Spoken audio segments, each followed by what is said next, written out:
Hello students, आज हम अपने अलाउद्दीन खिलजी के टॉपिक को आगे बढ़ाते हुए अलाउद्दीन खिलजी के द्वारा किए गए प्रशासनिक सुधारों के बारे में बात करेंगे। दिल्ली सल्तनत की जो प्रशासनिक व्यवस्था अभी सुदृढ़ और व्यवस्थित नहीं थी, उसको ठीक करने के लिए अलाउद्दीन खिलजी ने कुछ क्षेत्रों में विशेष प्रशासनिक सुधार किए। हम देखेंगे कि कौन कौन से वो प्रशासनिक सुधार करता है। इस समय दिल्ली सल्तनत में 3 तरह के विशेष प्रशासनिक सुधारों की आवश्यकता थी, जिसमें आर्थिक या राजस्व संबंधी सुधार, और दूसरा सैनिक व्यवस्था में सुधार, और तीसरा आंतरिक व्यवस्था में सुधार। तो इनके लिए अलाउद्दीन खिलजी ने कुछ सुधार किए, जिनके बारे में हम आगे बात करेंगे। सबसे पहले हम लेते हैं अलाउद्दीन खिलजी ने राजस्व व्यवस्था में क्या सुधार किए।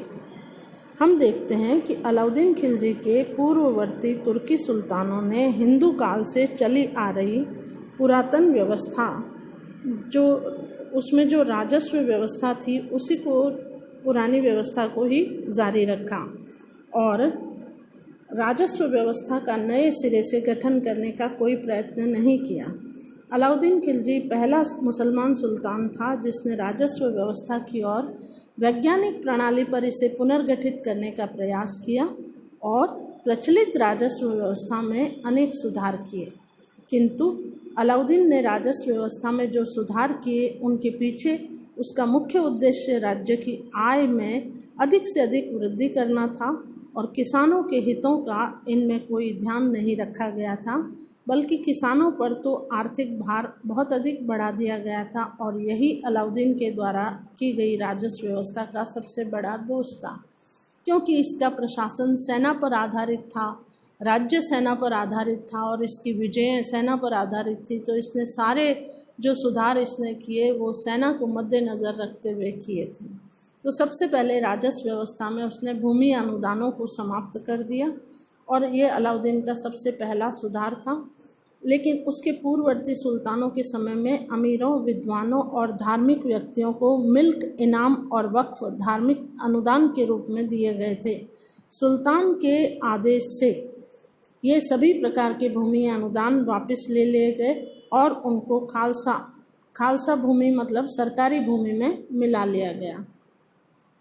दूसरा उसका सुधार था खूत, मुकदम, जमींदार और चौधरियों के विशेषाधिकार को समाप्त कर देना। ये खूत और मुकदम हिंदू राजस्व अधिकारी थे जो अपने नाम से भू राजस्व कर एकत्रित करके सरकारी खजाने में जमा कराते थे और इस कार्य के बदले में उनको सरकार की ओर से कुछ विशेषाधिकार मिले हुए थे, जैसे अपनी व्यक्तिगत ज़मीन पर उन्हें सरकार को कोई भूमि कर नहीं देना पड़ता था। दूसरे, वसूल किए गए भूमि कर का कुछ भाग उनको मेहनताना के रूप में दिया जाता था।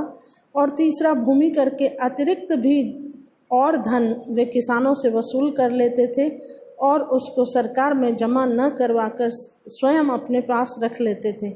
इस प्रकार ये लोग बड़े संपन्न हो गए थे और उन्हें बड़े ठाट बाट का जीवन व्यतीत करते थे। अतः सर्वप्रथम उनसे इन लोगों की संपत्ति छिनवा ली गई तथा उनके सभी विशेषाधिकार समाप्त कर दिए गए। अब भविष्य में उनको भी साधारण किसानों की तरह अपने भूमि कर देने पर मजबूर किया गया। तीसरा सुधार अलाउद्दीन खिलजी का राजस्व के संबंध में था। भूमि पैमाइश के आधार पर राजस्व निर्धारित किया गया। राजस्व व्यवस्था में इसका ये तीसरा महत्वपूर्ण सुधार था और अलाउद्दीन ने भू राजस्व के निर्धारण के लिए कृषि योग्य भूमि की नाप करवाई और नाप के आधार पर भू राजस्व कर निर्धारित किया गया। इसके पश्चात अलाउद्दीन के द्वारा किया गया चौथा भू राजस्व संबंधी सुधारों में था करही और चराई। भू राजस्व कर के अलावा कृषकों से करही और चराई के कर भी वसूल किए जाते थे। चराई मवेशियों के चारागाह में चरने पर लिया जाने वाला कर था। इसके अलावा अलाउद्दीन ने राजस्व व्यवस्था में 5वां सुधार किया।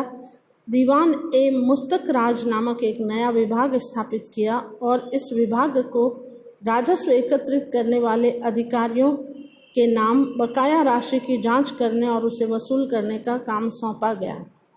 और नेक्स्ट था आमिल और कारकुन। यदि आमिल और कारकुन बकाया रकम पूरी वसूल करने में असफल रहते तो उन्हें कठोर दंड दिया जाता था।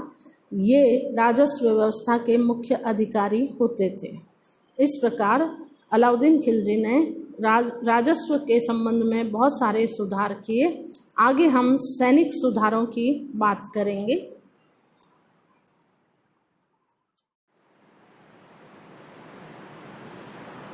देश की उत्तर पश्चिमी सीमा पर रहने वाले मंगोलों के निरंतर आक्रमणों को रोकने के लिए और अपने साम्राज्य के विस्तार की नीति को सफल बनाने के लिए तथा राजनीतिक निरंकुशतावाद का जो आदर्श अलाउद्दीन ने अपने सम्मुख प्रस्तुत किया था, उसकी पूर्ति के लिए यह आवश्यक था कि उसके पास एक विशाल और सुसंगठित सेना हो। अतः अलाउद्दीन ने प्रचलित सैन्य व्यवस्था में अनेकों सुधार लागू किए और एक विशाल तथा सुसंगठित और शक्तिशाली सेना का गठन किया। सबसे पहले सर्वप्रथम उसने दीवान ए आरिज या सैनिक विभाग की स्थापना की और वह सैनिकों की सीधी भर्ती प्रारंभ कर दी। ये कार्य दीवान ए आरिज को सौंपा गया, जिसके द्वारा काफ़ी जांच पड़ताल के बाद केवल कुशल एवं अनुभवी व्यक्तियों को ही सैनिक के रूप में भर्ती किया जाता था। अब सैनिकों को केंद्रीय खजाने से नगद वेतन दिया जाने लगा। दूसरा, इस अलाउद्दीन खिलजी ने एक विशाल स्थायी सेना का गठन किया। और तीसरा, निरीक्षण के समय घोड़ों को दोबारा प्रस्तुत नहीं किया जा सके अथवा खराब घोड़े न प्रस्तुत किए जा सके, इसके लिए सुल्तान ने घोड़ों को दागने की प्रथा प्रारंभ की। चौथा, अलाउद्दीन ने सैनिकों का वेतन भी निर्धारित कर दिया। और पांचवा, दीवान ए आरिज द्वारा समय समय पर अभियान पर भेजे जाने से पहले सेना का कठोर निरीक्षण किया जाता था।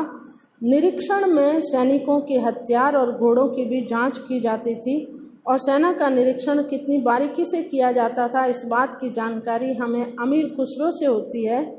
वे लिखते हैं कि वारंगल के अभियान पर भेजी जाने वाली सेना के निरीक्षण में 14 दिन लगे थे। इसके पश्चात कुछ अन्य सैनिक सुधार उसने किए, जिसके अंतर्गत हम काउंट करते हैं कि अलाउद्दीन ने अपने सैनिकों के अस्त्र शस्त्र कवच आदि पर भी पूरा ध्यान दिया। सेना के घोड़े इस्पात से और सवार कवच और शिरस्त्राण से ढके रहते थे। सैनिकों के पास तलवारें, धनुष बाण, कटारें, कुल्हाड़ियाँ आदि रहते थे। किलों का घेरा डालने वाली सेनाओं के साथ मंजनीक, अर्रादा, मगरबी आदि यंत्र होते थे। ये यंत्र दुश्मन पर पत्थर और आंख फेंकने का काम भी करते थे। उपयुक्त सुधारों के आधार पर अलाउद्दीन एक महान शक्तिशाली सेना संगठित करने में कामयाब हुआ और जिसकी सहायता से वह न केवल भयंकर मंगोल आक्रमणों को रोकने में सफल हुआ, बल्कि साथ ही उत्तर तथा दक्षिण भारत के राज्यों के विरुद्ध वह महान सफलताएं भी प्राप्त कर चुका था। धन्यवाद छात्राओं। आगे हम अलाउद्दीन के आर्थिक सुधार और विशेष रूप से उसकी बाजार नियंत्रण नीति के बारे में बात करेंगे।